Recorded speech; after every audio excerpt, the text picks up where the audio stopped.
You say all the right things when I'm hurting. We have some super exciting news to tell you. We are moving house. Woohoo! We're so excited. Wasn't quite in the plan to move house this year, certainly not this soon.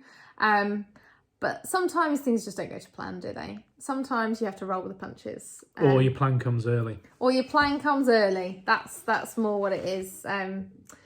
We knew we eventually wanted to move. So we both started really, like idly looking on Rightmove, looking for the right place. We were looking for a doer-upper.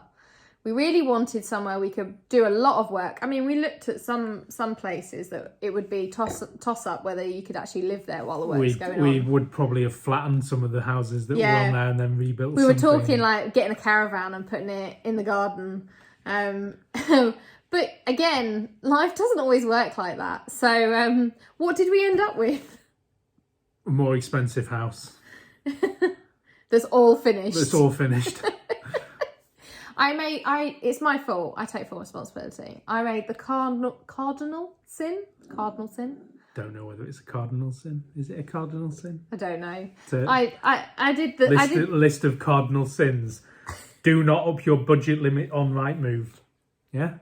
Okay. Do not step your budget limit above what you think you can realistically afford. That's a bad thing. So do not covet thy neighbour's wife. You know, all those other cardinal sins. So yeah, I did the bad thing that you're not supposed to do, and I upped the budget on Rightmove to see the houses in the next bracket up, and I saw this house, and I was like, oh, that's me, that house. That's really nice, and it's all finished, which is not what we're looking for. We're looking for a real doer-upper. So yeah, I upped the budget on Rightmove, and I saw this house and I was like, oh my God, I love it. It's not what we're looking for. It's way more money than we're looking for. And I showed Simon, and actually Simon was like, it's all right. So I was... It was in the right area. It was in the right area, but you weren't sold on it. You were not sold on it. Mainly because of the price. So, I think I wanted something probably that was going to be needed more work. Yeah. And a doer-upper. A doer-upper, yeah. So we actually went to view a doer-upper in Aldershot. And while we were there, I came away from it going, I don't like this one. I don't like the area. I don't like the hill it's on. I'm just, this one's not for me. Simon was actually like, oh, I quite liked it. But I was like, no, this one's not for me. I only ever saw it as being a temporary house. That was the thing. It was like, yeah, we could have moved in and done all this work, and then I would have just seen it as being a stepping stone to another house. Yeah, I didn't see any long term. This is fair. It needed quite a lot of work. It needed really an extension and whatever. And it was the same with the other houses we'd looked at in Aldershot as well. But while we were out there, I said to him, right, well, let's just go and look at the outside of this house. I know the address. So we went and looked at the outside, and we drove up the street, the tiny little street with the tree-lined street. And Simon was like, oh, yeah, I quite like this. And then we pulled up outside the house, and he was like, oh, yeah, I like that one. So we made an appointment to go in and view it. We were the first people in on the first day of viewings, and we made an offer, but we were not in a position to go forward with it because our house wasn't even on the market. We originally planned on buying a cheaper house, keeping our house here and using it as an investment. Spin forward 6 weeks. Our house is sold. We got our house on the market. We sold the house in just under 4 weeks. We managed to get an offer on ours. We got a mortgage sorted. We got a solicitor engaged. And by the first, I think it was the first full week in January, we were all set up on a chain and all moving forward. Yeah. The only thing is we are all in the fight to try and complete before the 31st of March when the stamp duty holiday ends. There is talk of it being extended as we film this. Hopefully by the time you see this, it's already been extended. So that would take the pressure off. But given there's only 3 of us, we're hopeful that it might complete before then. We're all keen, we're all eager to get the deal done and closed out by the end of March. It's crazy to think how long it will take though, because it'll obviously be the the first week in January, and it might well be April before we move. That feels like forever. Feels like such a long time.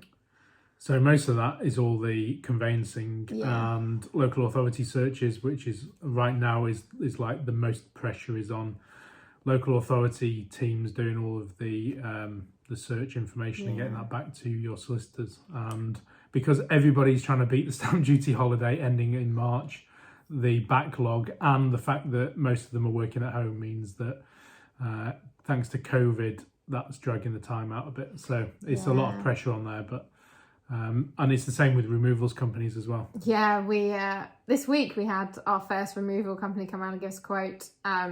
That's when it really started to feel real. I was like, oh my goodness, this is actually happening. There's still part of me that's frightened to jinx it because we haven't exchanged yet. So there is a part of me that's like, I don't want to get too excited because it's so lovely.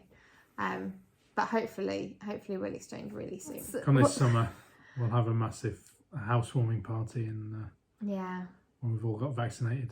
Yeah. It'd be a weird video to look back on in 2 years' time. Yeah. And try to explain to people what it was like. Yeah, moving during a global pandemic. Yeah. It's going to be weird, and it's not like we can get anyone to help us. It's not like we can say, oh, can you come around and move some boxes, or can you come help me pack? I think that's one weird thing is to like some of our family and friends, they'll never see this house again. Yeah, that makes me feel a bit sad. That don't say that. We have got some family that have never seen this house. Yeah, and they'll never see it now. They'll never see it. So that's a bit weird. Well, thanks for watching, everyone. Hopefully we can update you soon when we're moved in. We are planning to film a full vlog of all the different stages and put it all together when we're moved into the new place. So watch this space. Bye. Bye.